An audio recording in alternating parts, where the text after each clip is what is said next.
Last వీడియోలో inducement మీద మనకి ఎక్కువగా డౌట్స్ అని మెసేజ్ చేశారు. ఇండ్యూస్మెంట్‌ని మీరు టఫ్‌గా చూడకండి. నేను ఇండ్యూస్మెంట్ అంటే ఏంటో చూద్దాం ఫస్ట్.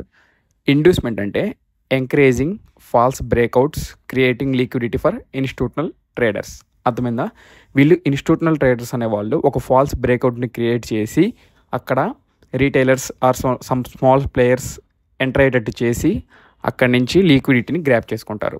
నేను ఎక్స్ప్లెయిన్ చేస్తాను. సింపుల్‌గా ఎక్స్ప్లెయిన్ చేస్తాను చూడండి. ఫర్ ఎగ్జాంపుల్స్ ఉన్నాయి కొన్ని ఇండ్యూస్మెంట్‌లో. అంటే ఫాల్స్ బ్రేక్అవుట్ పిఎస్ఐ లెవెల్ దగ్గర అంటే సైకాలజీ లెవెల్ దగ్గర ఇండ్యూస్మెంట్ ఎలా ఉండిద్దంటే మార్కెట్ అనేది బ్యాంక్ నిఫ్టీలో 50,000 లెవెల్ దగ్గరికి వెళ్ళి బ్రేక్ అయింది. ఇక్కడ ఏంటంటే అందరూ ఏమనుకుంటారు, ఇక్కడ నుంచి బ్రేక్ అయింది కాబట్టి మార్కెట్ అప్ సైడ్కి వెళ్ళిద్దని ఇక్కడ రీటైలర్స్ ఇక్కడ ఒక ట్రాప్ అయ్యి బ్రేక్అవుట్ వర్క్ అయిద్దని చెప్పి ఇక్కడ ఎంట్రీ తీసుకుంటారు. బట్ ఇది ఒక ఫాల్స్ బ్రేక్అవుట్లా చేసి మార్కెట్ వీళ్ళందరూ ఎస్ఎల్స్ కింద ఉంటాయి కాబట్టి ఎస్ఎల్స్ అన్నింటిని గ్రాప్ చేసుకుని మార్కెట్ అనేది కిందకి వెళ్ళింది. ఓకేనా? తర్వాత equal highs and equal lows inducement. ఇక్కడ ఏంటంటే మార్కెట్ ఈక్వల్ హైస్ ఈక్వల్ లోస్గా చేస్తూ ఉండిద్ది. ఇక్కడ బ్రేక్ అయింది. అరే బ్రేక్ అయిందని చెప్పి ఇక్కడ ఒక ఫాల్స్ బ్రేక్అవుట్ని క్రియేట్ చేసి ఇక్కడ నుంచి మార్కెట్ అనేది పైన ఎస్ఎల్స్ ఉంటాయి కాబట్టి పైకి వాళ్ళు తీసుకెళ్తారు. తర్వాత ట్రెండ్ లైన్ కానీ సేమ్. ట్రెండ్ లైన్ బ్రేక్ అయిందని చెప్పి మనకు ఒక ఫాల్స్ బ్రేక్అవుట్ని వాళ్ళు మ్యానిపులేట్ చేసి ఇక్కడ నుంచి మార్కెట్ అనేది ఎస్ఎల్స్ కింద ఉంటాయి కాబట్టి ఇక్కడ ఎంట్రీ తీసుకున్న వాళ్ళందరూ ఎస్ఎల్స్ని తీసుకొని మార్కెట్ని కిందకి తీసుకెళ్తారు. అంతే. ఇప్పుడు ఇదే మనం స్ట్రక్చర్ మ్యాపింగ్లో చెప్పుకున్నాం కదా, ఐడిఎం బాస్. ఈ ఐడిఎం చూడండి, ఇక్కడ ఎవరైతే ఈ ఫ్లోని ట్రెండ్ని ఫాలో అవుతారో వాళ్ళు ఇక్కడ ఐడిఎం బ్రేక్ అవ్వగానే ఇక్కడ అంటే ఒక ట్రాప్లో ఉంటారు. అరే బ్రేక్ అయ్యిద్ది, ప్రైస్ అనేది మళ్ళీ వాళ్ళు ఎలా చూస్తారంటే ప్రైస్ అనేది మళ్ళీ ఈ రేంజ్ దగ్గరకు వచ్చేసిద్ది ప్రైస్ అనేది ఇక్కడ నుంచి అని వాళ్ళు ఎంట్రీ తీసుకుంటారు. బట్ లిక్విడిటీ ఫామ్ అయిన తర్వాత వాళ్ళు ప్రైస్ని మళ్ళీ అప్ సైడ్కి తీసుకెళ్తారు. ఇక్కడ మనకి బ్రేక్ ఆఫ్ స్ట్రక్చర్ అయితే అర్థమైందా? ఇక ఇండ్యూస్మెంట్ మీద మీరు ఇండ్యూస్మెంట్ని ఒక కష్టంగా తీసుకోకండి. ఇండ్యూస్మెంట్ అంతవరకు క్లారిటీ వచ్చేసింది. ఇంకా ఎఫ్ఈజీ ఫెయిర్ వాల్యూ గ్యాప్. మనకి మార్కెట్లో ప్రైస్ అనేది 2 టైప్స్గా ఫ్లో అయింది. అంటే హై ఫ్లో ప్రైస్ యాక్షన్, లో ఫ్లో ప్రైస్ యాక్షన్. ఇక్కడ మీకు అర్థం అవడానికి సింపుల్ ఎగ్జాంపుల్ చెప్తా. ఇప్పుడు ప్రైస్ 60 నుంచి 100 మూవ్ అవ్వడానికి ఒక 1 అవర్ పట్టింది అనుకుందాం. మార్కెట్ సైడ్ వేసో లేకపోతే ఇలా చిన్న 1 అవర్ పట్టింది ప్రైస్ 60 నుంచి 100 మూవ్ అవ్వడానికి. బట్ అదే హై ఫ్లో ప్రైస్ యాక్షన్ ఏంటంటే 60 నుంచి 100 ఒక 5-6 క్యాండిల్స్లో మూవ్ అయిపోయింది.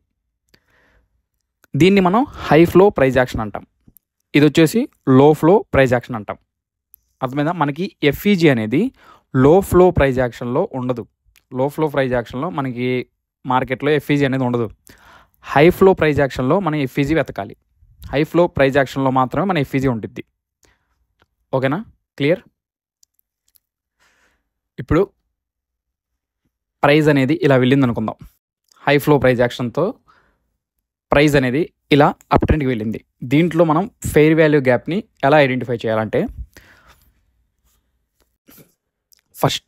ఫస్ట్ క్యాండిల్ హైని మార్క్ చేసుకోవాలి మనం. ఫస్ట్ క్యాండిల్ హై విత్ విక్తో ఫస్ట్ క్యాండిల్ హై ఇది. నెక్స్ట్ రూల్ ఏంటంటే సెకండ్ క్యాండిల్ని వదిలేసేయాలి మనం. సెకండ్ క్యాండిల్ని లీవ్ చేయాలి. ఏదైనా హైలో మనకి దేంతో సంబంధం లేదు. సెకండ్ క్యాండిల్ని లీవ్ చేయాలి. థర్డ్ క్యాండిల్ లోని మార్క్ చేయాలి మళ్ళీ. ఈ గ్యాప్ వచ్చేసి మనకి ఫెయిర్ వాల్యూ గ్యాప్. ఓకేనా? క్లియరా?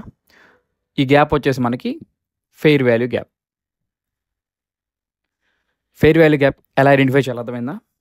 ఇప్పుడు ఫర్ ఎగ్జాంపుల్ మనం ఫెయిర్ వాల్యూ గ్యాప్ ఐడెంటిఫై చేసేటప్పుడు ఏదైతే సెకండ్ క్యాండిల్ విక్ ఉందో, ఏదైతే ఈ విక్ ఉందో ఇది ఇక్కడ దాకా ఉందనుకుందాం. ఇప్పుడు first candle high, second candle leave చేసాం, థర్డ్ క్యాండిల్ లో. ఈ 2 మీట్ అవుతున్నాయి. ఇక్కడ గ్యాప్ ఉందా అంటే లేదు. ఇక్కడ ఫెయిర్ వాల్యూ గ్యాప్ అనేది లేదు. అప్పుడు మనం ఏం చేస్తామంటే ఈ క్యాండిల్తో మళ్ళీ మనం కంటిన్యూ అవుతాం. సెకండ్ క్యాండిల్తో ఈ candle high, second candle leave it, third candle లో. అప్పుడు మనకి ఇక్కడ ఒక ఫెయిర్ వాల్యూ గ్యాప్ ఉండేది. అర్థమైందా? ఇన్ సచ్ కేస్ ఇంకొక కేసు చెప్తా చూడండి. ఒక్కొక్కసారి ఈ క్యాండిల్ అనేది ఇలా ఉండిద్ది. ఇలా ఉన్నప్పుడు ఈ క్యాండిల్ హై, ఈ లీవ్ ఇట్, ఇది లోగా మార్చేసుకుంటే ఇది ఫెయిర్ వాల్యూ గ్యాప్ అవ్వదు మనకి. ఇక్కడ మీరు గమనిస్తే ఈ క్యాండిల్ అనేది ఇన్సైడ్ ఉంది. ఇది ఈ క్యాండిల్కి ఇన్సైడ్ ఉంది, ఇన్సైడ్ బార్ ఇది. ఈ క్యాండిల్కి ఇన్సైడ్లో ఉంది. సో ఈ 2 క్యాండిల్స్ కలిపి మనకి 1 క్యాండిల్గానే మనం క్యాలిక్యులేట్ చేయాలి. ఈ 2 క్యాండిల్స్ కలిపి మనం 1 క్యాండిల్గానే క్యాలిక్యులేట్ చేయాలి. అప్పుడు ఈ 2 క్యాండిల్స్ 1 క్యాండిల్ అయింది. ఈ సెకండ్ క్యాండిల్ లీవ్ ఇట్, ఈ థర్డ్ క్యాండిల్ మనకి ఫెయిర్ వాల్యూ గ్యాప్ అయితే. ఓకేనా, అర్థమవుతుందా? ఫెయిర్ వాల్యూ గ్యాప్ అనేది ఎలా ఐడెంటిఫై చేయాలో మనకి అర్థమైంది. ఓకేనా, ఇప్పుడు ఈ ఫెయిర్ వాల్యూ గ్యాప్ వల్ల అంటే యూజ్ అంటే మనకి ఎస్ఎంసీలో యూజ్ అనేది చెప్తాను చూడండి. ఒక నిమిషం డిలీట్ చేసుకుందాం.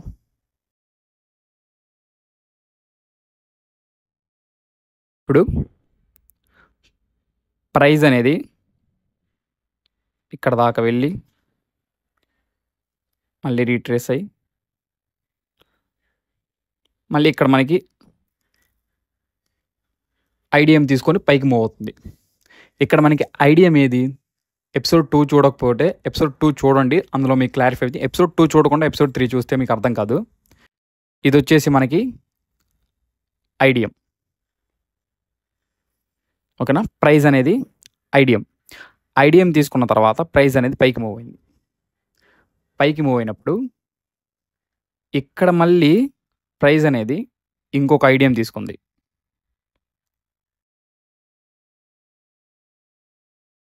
ఇక్కడ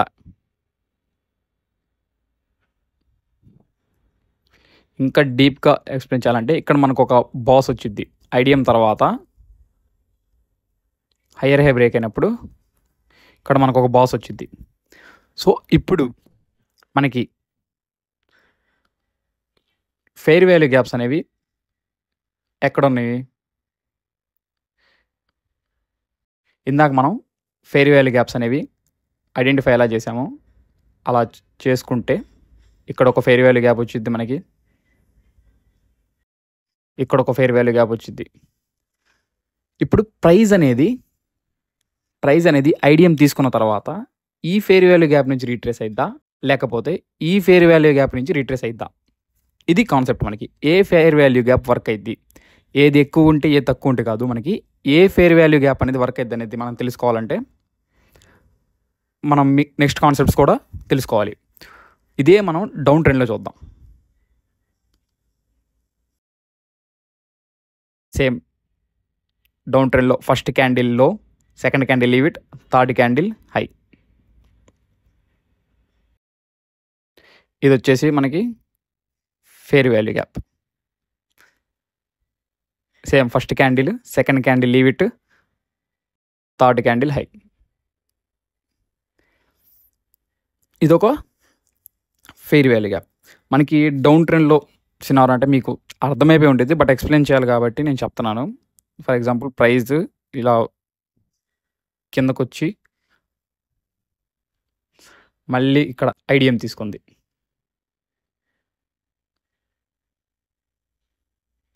సెకండ్ ఇది వచ్చేసి మనకి ఐడిఎం. ఓకేనా, ఇక్కడ ఐడిఎం తర్వాత మనకి ఇక్కడ బ్రేక్ అయింది కాబట్టి ఇది మనకి బాస్ బ్రేక్ ఆఫ్ స్ట్రక్చర్. తర్వాత మళ్ళీ ప్రైస్ అనేది ఇక్కడ నుంచి ఇంకొక ఐడిఎం తీసుకుంది. ఇక్కడ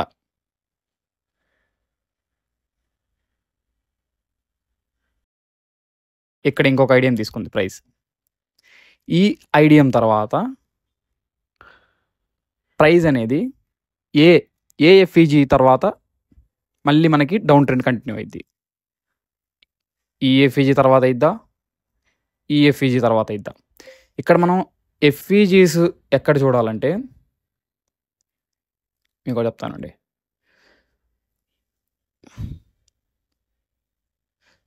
క్లారిటీగా ఇప్పుడు మనకి ఐడిఎం తర్వాత మనకి ఏం ఫిక్స్ అయింది? ఇక్కడ హయ్యర్ హై. ఇది మనకి హయ్యర్ హై. హయ్యర్ లో, తర్వాత ఇది మనకి హయ్యర్ హై. ఇక్కడ నుంచి ఏదైతే ఐడిఎం తీసుకున్న తర్వాత మనకి హయ్యర్ హై కన్ఫర్మ్ అయిందో, ఇక్కడ నుంచి తర్వాత మనకి చాక్ పాయింట్ ఏది, ఇది హయ్యర్లో. ఈ చాక్ పాయింట్ దాకా మన ఫెయిర్ వాల్యూ గ్యాప్ని వెతకాలి. ఇక్కడ ఐడిఎం అయిన తర్వాతే మనం ఫెయిర్ వాల్యూ గ్యాప్ని వెతకాలి. ఇక్కడ ఐడిఎం అయిన తర్వాత ఫెయిర్ వాల్యూ గ్యాప్ మనం ఐడెంటిఫై చేయాలి. ఎందుకంటే ఐడిఎం అయిన తర్వాత ఫెయిర్ వాల్యూ గ్యాప్ తీసుకొని మార్కెట్ మళ్ళీ మనకి ట్రెండ్ కంటిన్యూ చేసింది కాబట్టి. అర్థమైందా ఇప్పుడు? ఎంతవరకు క్లియర్ కదా? ఇప్పుడు దీన్ని లైవ్ మార్కెట్లో చూద్దాం. ఇక్కడ మనకి డౌన్ ట్రెండ్లో చూసుకుంటే మనకి ఇక్కడ ఒక ఐడిఎం ఉంది. ఐడిఎం తర్వాత మనం ఏ ఫెయిర్ వాల్యూ గ్యాప్ తర్వాత మార్కెట్ చూస్తే ఇక్కడ మనకు ఒక ఫెయిర్ వాల్యూ గ్యాప్ ఉంది. ఇక్కడ ఫెయిర్ వాల్యూ గ్యాప్ని ట్యాప్ చేసి మార్కెట్ అనేది మళ్ళీ డౌన్ ట్రెండ్ కంటిన్యూ చేసింది. తర్వాత మనకి ఐడిఎం ఎక్కడ వచ్చింది, ఇక్కడ మనకు ఒక ఐడియా వచ్చింది.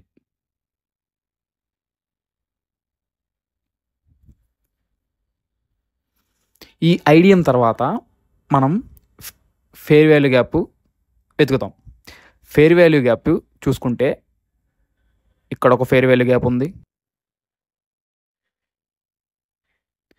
మీరు ఇదే ఫెయిర్ వాల్యూ గ్యాప్ ఎందుకు ట్యాప్ అయిందని మీకు డౌట్ రావచ్చు. ఇక్కడ ఒక ఫెయిర్ వాల్యూ గ్యాప్ ఉంది.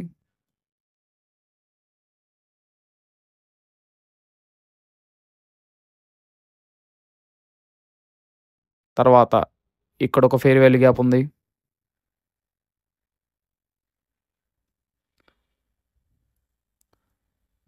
ఇప్పుడు ప్రైస్ అనేది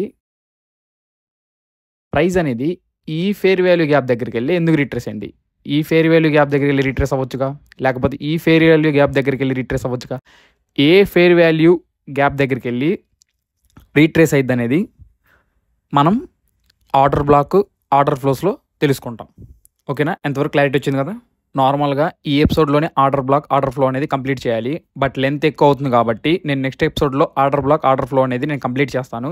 మీకు ఎంతవరకు జరిగిన ఎపిసోడ్స్లో ఏమైనా డౌట్స్ ఉంటే మన కింద లింక్ ఉంది టెలిగ్రామ్లో, అక్కడికి వెళ్ళి ఈ ఐడిలో మీ డౌట్స్ అన్నీ చెప్తే నేను చూసి నెక్స్ట్ వీడియోలో నేను క్లారిఫై చేస్తాను. ఏమైనా డౌట్స్ ఉన్నా కింద కామెంట్ సెక్షన్లో పెట్టండి. అలాగే మన టెలిగ్రామ్లో కూడా జాయిన్ అవ్వండి. అలాగే అనాలిసిస్ ఏమన్నా ఉంటే మనం పోస్ట్ చేస్తాము. అలాగే ఛానల్ని సబ్స్క్రైబ్ చేయకపోతే సబ్స్క్రైబ్ చేసుకోండి.